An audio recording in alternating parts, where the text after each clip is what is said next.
Galing to sa ano, no? Sa mga mangingisda Wala na, natin. sumasalakay na sa Pilipinas.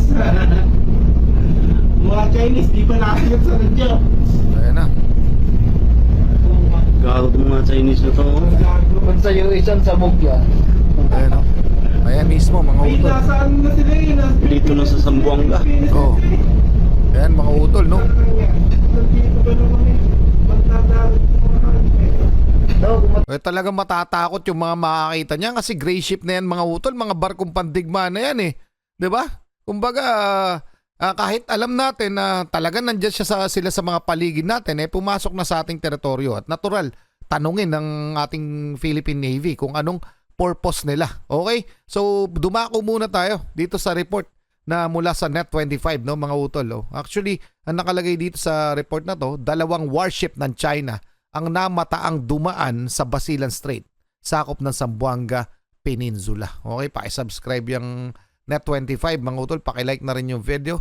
Game na, alamin na natin. Mga karunungan, kaalaman, teorya, kasaysayan, hiwaga at mga bagong tuklas. Alamin natin, alamin natin. Marahil hindi na rin naman kayo magtataka, mga utol, dahil ito hindi naman unang beses na nangyari dito sa Pilipinas na may pumasok na barkong pandigma sa ating mga teritoryo sa katubigan natin. Okay, lalong-lalo na dyan sa West Philippine Sea. Pero syempre, worth it pa rin na malaman natin kung ano nga ba ang ginagawa nitong mga barkong pandigma na ito. Ayan, mga utol, dahil may namataang 3 barkong pandigma ng China pumasok sa Zamboanga Peninsula. Diyan yan sa may Basilan Strait, mga utol. Okay?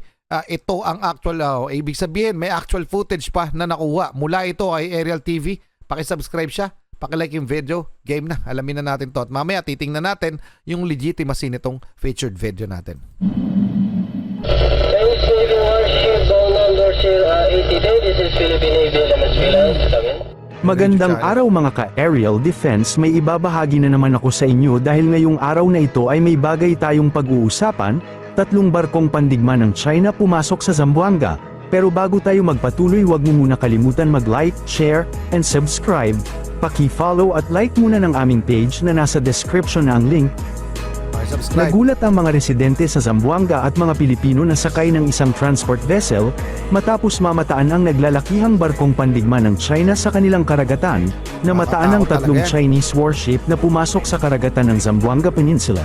At nakuhanan nga ito ng actual video ng isa sa mga Pinoy na nakasakay sa isang transport vessel. Chinese Navy warship bound number 80 day. This is Philippine Navy LMS Pilas. Come in. May radio challenge pa, mga utol. Radio challenge sila ng Philippine Navy para malaman yung purpose. Kasi syempre na pumasok na sa ating teritoryo, syempre talagang maaalarma ang ating Philippine Navy. Okay? So totoo talaga to, mga utol. Mamaya titingnan natin yung report tungkol dito sa nasabing insidenteng ito. Roger, Aquarius are your last port and your next port of call. Over.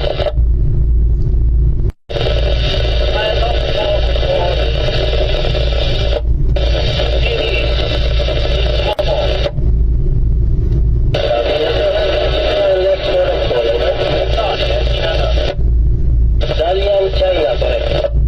Correct. ETA, sir. ETA Dalian. Chinese Navy warship number 80. Ito yung radio challenge mismo, no? Coming over.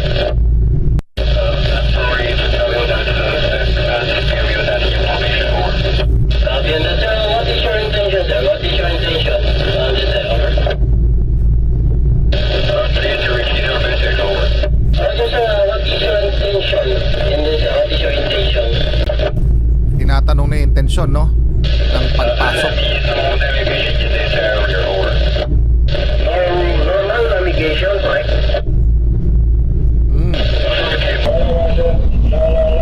Hindi malinaw yung yung radio challenge, pero ito yung mismong footage, mga utol, no?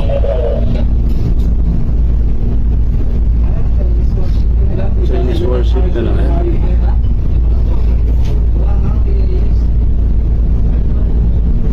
Galing to sa no? Sa mga mangingisda Wala na, natin. sumasalakay na sa Pilipinas. Mga Chinese, di ba nakakit sa radyo? Ayan na. Gago ng mga Chinese na to. Bansa yung isang sabog yan. Ayan, oh. Ayan mismo, mga Ay, utol. nasa ano na sila eh. Dito na sa Zamboanga. Oh. Ayan, mga utol, no? Nandito ka naman eh. Magdadaan. Eh, talagang matatakot yung mga makakita niya kasi gray ship na yan, mga utol, mga barkong pandigma na yan eh. 'Di ba?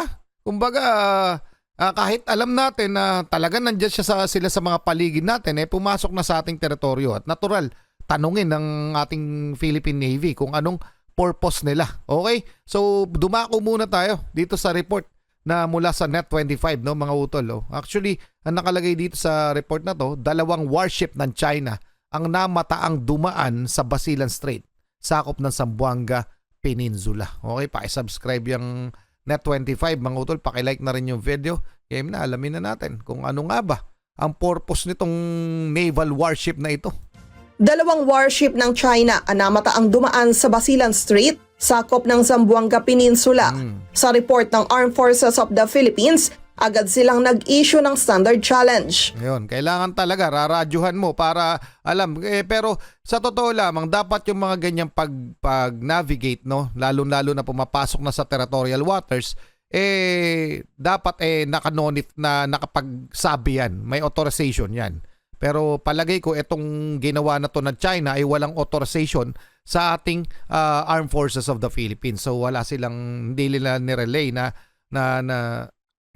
dadaan kami dyan. Okay? Kaya sila tinanong. Okay? Kasi kung alam ng Philippine Navy na dadaan sila sa ating teritoryo, di walang problema. Pero sa palagay ko, hindi alam to ng Philippine Navy. Diba mga utol? Tuloy muna natin.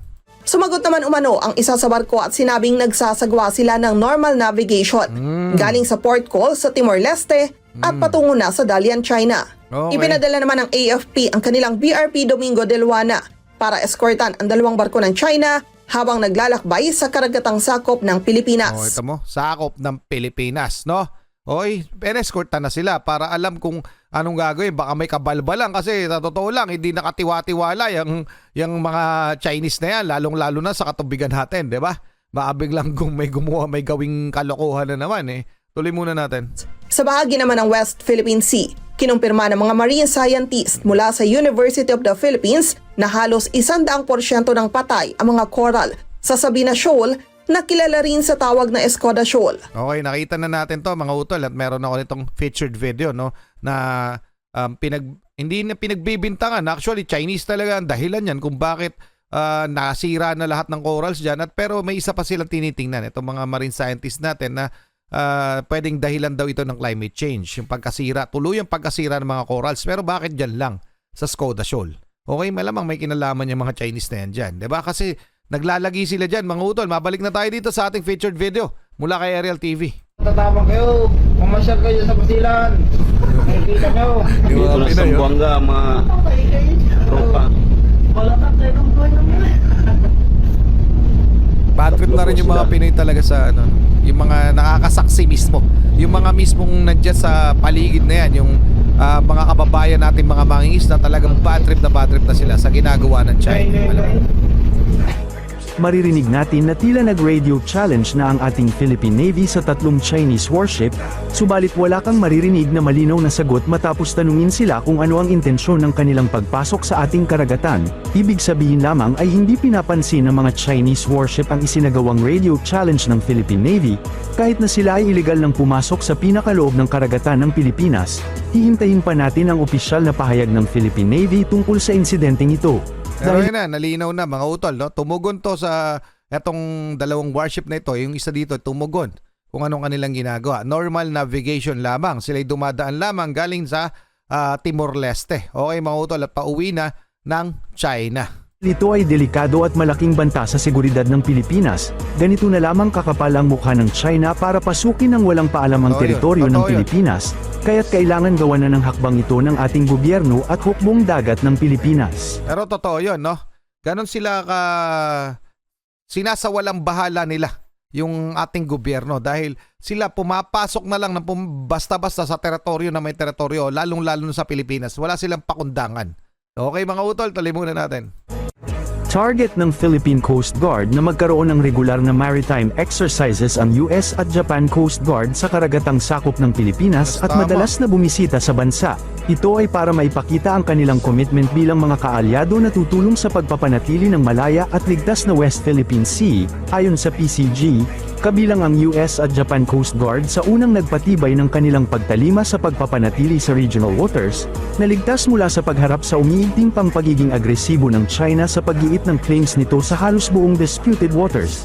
Pero sa totoo lamang, no, bukod dito sa US at sa China, meron nang ginanap na, sa mga hindi nakakaalam lamang, may ginanap tayong ASEAN Coast Guard Forum. Okay? So kinabibilangan nito ng 11 bansa kasama ang Pilipinas. So lahat ng Coast Guard, bukod sa China, na nandito sa ASEAN, yung membro ng ASEAN, ng Asia Association of Southeast Asian Nation, sumama dun sa nasabing Coast Guard Forum. So 11 bansa po ang sumama, kasama ang Vietnam, Laos, Cambodia, Indonesia, Malaysia, Singapore, East Timor-Leste, kasali rin, Pilipinas.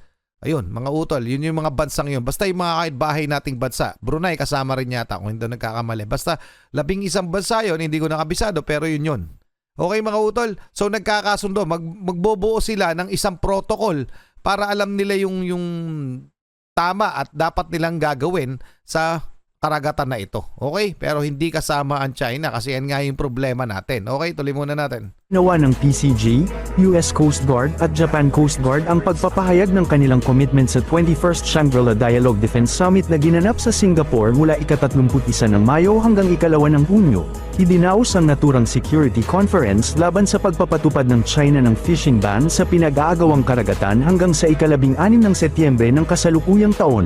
Gayon din ang direktiba ng China na nag-aatas sa kanilang Coast Guard na ikulong ang mga dayuhang trespasser sa kanilang inaangking karagatan sa loob ng 60 araw ng walang paglilitis. Samantala, hinimok naman ni PCG Commandant Admiral Ronnie Hill Gavan ang USCG at JCG na bumalangkas ng mga bagong paraan para matugunan ang umuusbong na bagong mga banta sa high seas kabilang ang restrictions ng China sa paglalayag ng mga banyagang barko sa kanilang self-declared boundary.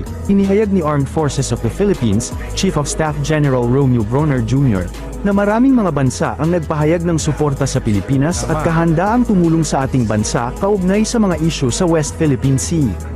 Pero totoo lang, no? Kakapalan lamang ng muka yung ginagawa ng China, no? Nagdeklara, wala naman silang karapatan talaga totally dyan. Pero nagdeklara sila na huhulihin nila yung mga Pinoy, yung mga kung sino pa man, napapasok daw dyan. At mangis lang yan, no? Marami pa silang bagong bagong hirit na kailangan natin magpaalam bago tayo pumasok sa Ayungin Shoal, mga ganon, mga bagay na yon. Pero sa totoo lamang, wala silang karapatan dyan sa mga inaangkin nilang teritoryo dahil unang-una sa atin yan. Tayo ang may legal na karapatan doon sa mga inaagaw nitong China. Doon lamang sa West Philippine Sea, mga utol. Hindi, I'm not talking about somewhere else. Okay? Anyway, hanggang doon lang muna. Ano masasabi nyo dito? Mga utol, pa-comment na lang. Maraming salamat, Ariel TV. Maraming salamat sa inyo. Muli ako sa Target Achilles. In behalf of the Real South Pride Production, ako nagpapasalamat sa walang sawa niyong pagsuporta. Kayo mag-iingat. Keep safe. God bless. At saludo po ako sa inyo lahat. Maraming salamat po.